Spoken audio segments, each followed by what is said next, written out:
The sirens screamed through Pine Hollow, and when I arrived at the barn, Evan Miller was... Someone wanted to frame me, and they were damn good at it.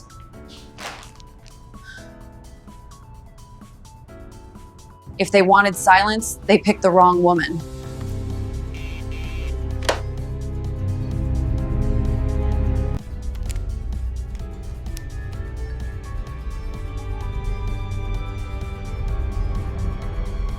I had the proof, and now justice would finally come. The sirens screamed through Pine Hollow, and when I arrived at the barn, Evan Miller was dead, blood soaking the dirt, and in his hand, my scarf. Someone wanted to frame me, and they were damn good at it. I was washing a coffee mug when the sirens started. They sliced through the quiet of Pine Hollow like a blade, sharp, urgent, wrong. In a town this small, sirens didn't mean traffic tickets or noise complaints. They meant something had gone bad enough that it wouldn't be whispered about for years. I dried my hands slowly, staring at my reflection in the kitchen window. 32 years old, local newspaper editor, no criminal record, no enemies that I knew of. 5 minutes later, my phone rang. "Claire," Sheriff Dawson said, his voice already tired, "I need you to come down to Miller's farm, now." He didn't say why. He didn't have to. By the time I reached the farm, blue and red lights had swallowed the dirt road. Neighbors stood in clusters, arms folded tight, faces pale under the flashing colors. I recognized all of them. In Pine Hollow, you always did. They parted when they saw me. That's when I knew. Evan Miller lay face down near the old barn, blood soaking into the dry Kansas dirt like it belonged there. Evan, high school history teacher, volunteer coach, Golden Boy citizen, the kind of man people trusted with their kids and their secrets. The kind of man who had been arguing with me 2 hours earlier. "Claire," Dawson said again, closer now, "where were you tonight?" There it was, the question that changes everything. "At home," I said, "alone." He nodded, but his eyes didn't soften. Behind him, a deputy pulled something out of an evidence bag. My breath caught.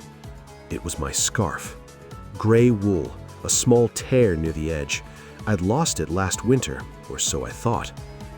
We found this clenched in his hand. Care to explain? The world narrowed to that single strip of fabric.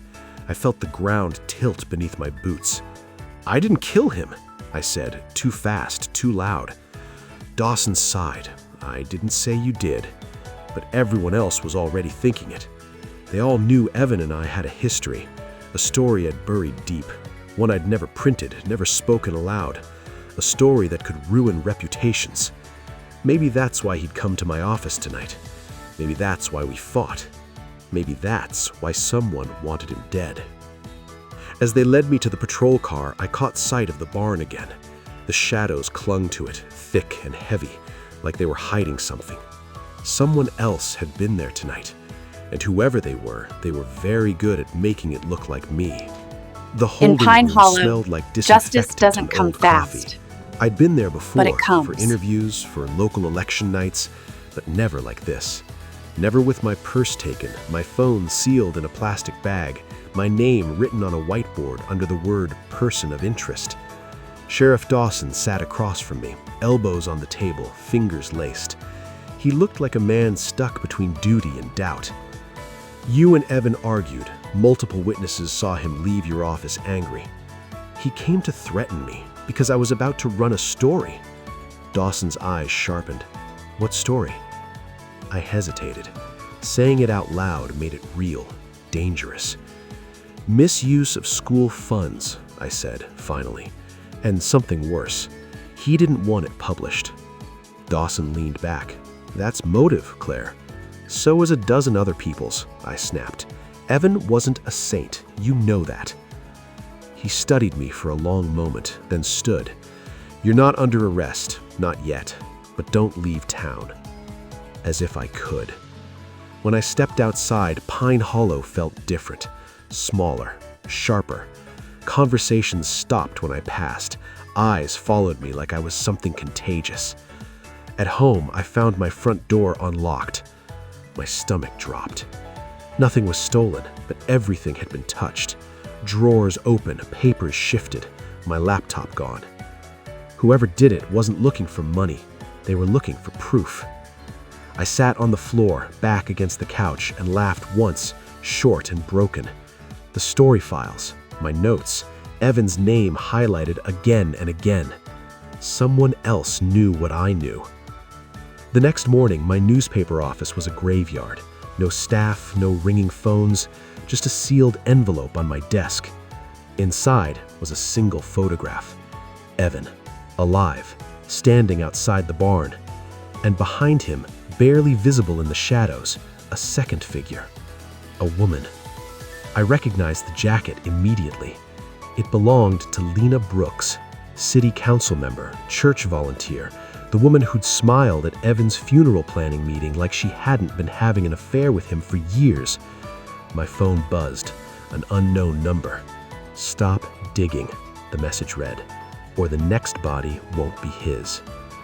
My hands shook, but something colder settled beneath the fear. Clarity. They didn't frame me just to get away with murder. They framed me to shut me up. And that meant Evan wasn't the secret. He was the warning.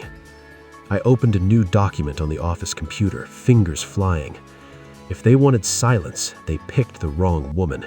Because in a town like Pine Hollow, the truth doesn't stay buried forever.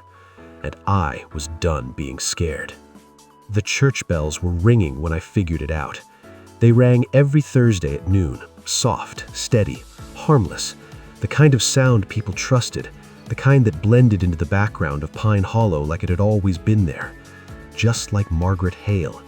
She'd been Evan's replacement on the school board, quiet, middle-aged, recently widowed, the woman who brought casseroles to grieving families and never raised her voice at council meetings, the woman who controlled the school's financial records. I stood in the parking lot behind the newspaper office with the photograph clenched in my fist when the pieces finally locked together.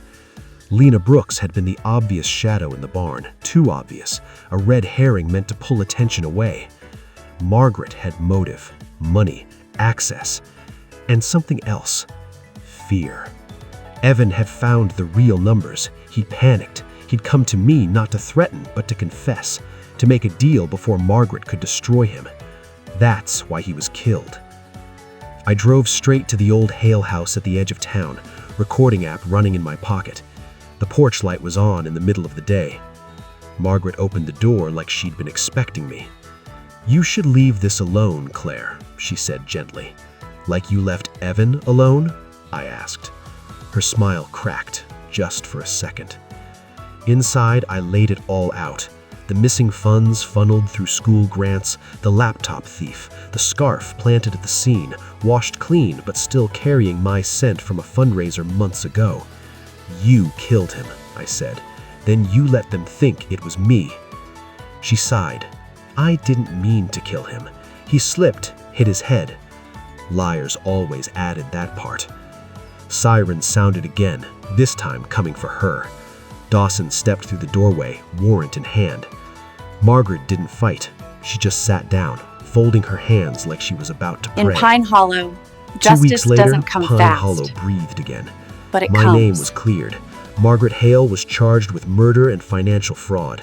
Lena Brooks resigned. Evan Miller's secrets came out. Not all of them, but enough. On the front page of my paper, the headline read, "The truth finally speaks." I folded the paper and looked out the window at my town, flawed, quiet, still standing. In Pine Hollow, justice didn't come fast, but it came. And this time, it knew my name. Please like and subscribe. Thanks for watching.